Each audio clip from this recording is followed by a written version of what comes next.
25 years ago, I found myself in Italy cooking for an Italian family. I had absolutely no idea about cooking Italian food. I married that Italian and I now find myself back in Australia cooking Italian food for the Italians. Today we're going to cook spaghetti puttanesca. It's a really simple dish. It's a great crowd pleaser. Traditionally it does use olive oil, but I'm really keen to use macadamia nut oil in this recipe and see how it goes. What you're going to need for the puttanesca recipe is 1 box of spaghetti number 5, 200 mils of macadamia oil from Plenty Foods, 4 to 5 cloves of crushed garlic, 1.5 tins of Australian tomatoes, 80 grams of capers chopped, approximately 150 grams of olives from the deli, so they're pitted. Chop them in quarters, 4 to 5 fillets of anchovies chopped, 4 tablespoons of parsley chopped, 1 tablespoon of fresh oregano chopped, salt and pepper, some beautiful Australian pink salt to season the dish as we finish, and beautiful Parmesan cheese. For the garlic bread, 1 loaf of sourdough bread, or you can use any type of bread that you've got, 120 grams of butter with 4 to 5 cloves of crushed garlic for the garlic butter. We're going to add 200 mils of the macadamia oil to our pan. It's got a really high heat point and smoke point, so it's awesome for this type of cooking. We're going to let that heat up slightly before we add our garlic. After you have added your oil, sizzled off the garlic, you add 1.5 tins of tomato and let that heat up.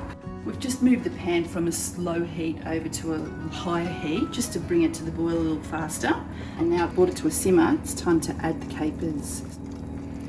We're going to leave the anchovies for another couple of minutes. We're going to mix the capers in and we're going to add our olives in. Mix those around so that we get a really beautiful lush sauce happening. Our sauce is simmering really nicely and it's heated through the capers and the olives, so now we're going to add our anchovy fillets and mix those through. Anchovy fillets aren't really about adding a fishy flavour, it's actually about enhancing the flavours that are already there. While our puttanesca sauce is simmering, we're going to put together the garlic bread. Butter the ends, and we're going to put plenty of butter and garlic down on the inside of the bread here. So nice lashings of beautiful butter and garlic. Pop this in the oven for 10 to 15 minutes. Open a nice big pot of water for our spaghetti. A really good pinch of salt. Woo. And we're going to add the whole packet in and spin it round so it goes nice and evenly, and then just gently push the spaghetti sticks down without breaking them. Don't forget to move your spaghetti around just until the water starts boiling again. That's what stops the spaghetti sticking together. Back over at our sauce, and you can see how the sauce is reducing down ever so slightly, and that's where it was originally, and now it's becoming a beautiful, rich, lush sauce. It's going to be just perfect over the spaghetti. I don't use tomato paste in a lot of my recipes.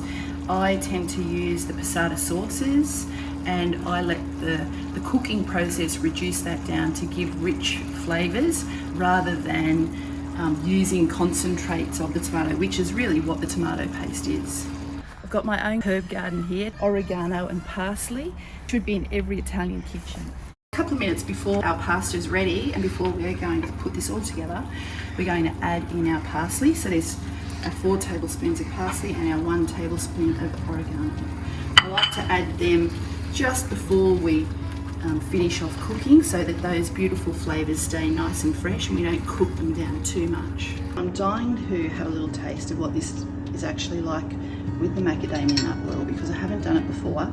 So just a little taste test to see exactly what the difference is.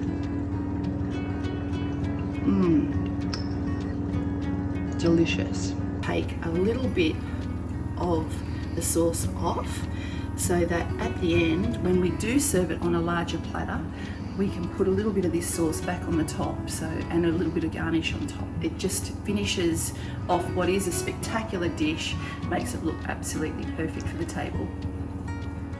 Having just tasted our beautiful sauce, it is quite salty with the capers and the anchovies, so I'm not going to add any extra salt for seasoning. I'm just going to add a touch of pepper. So add a touch of the pepper, mix that through. I have drained off our pasta, and so now we're going to add our beautiful pasta, which is al dente, to a pan. Mix that through to get that puttanesca sauce all the way through our spaghetti. So make sure you take the spaghetti off really at the al dente stage. Don't let it overcook, because it will actually continue to cook slightly as we put it in this warm pan. Put our beautiful puttanesca pasta on top here, just to finish it off. So we're going to just put some extra sauce on the top. To finish off, sprinkle with fresh chopped parsley, and of course we've got our beautiful bowl of Parmesan cheese. How good is that? I reckon that macadamia nut oil just gives the dish a whole nother level of complexity and deliciousness. It's beautiful.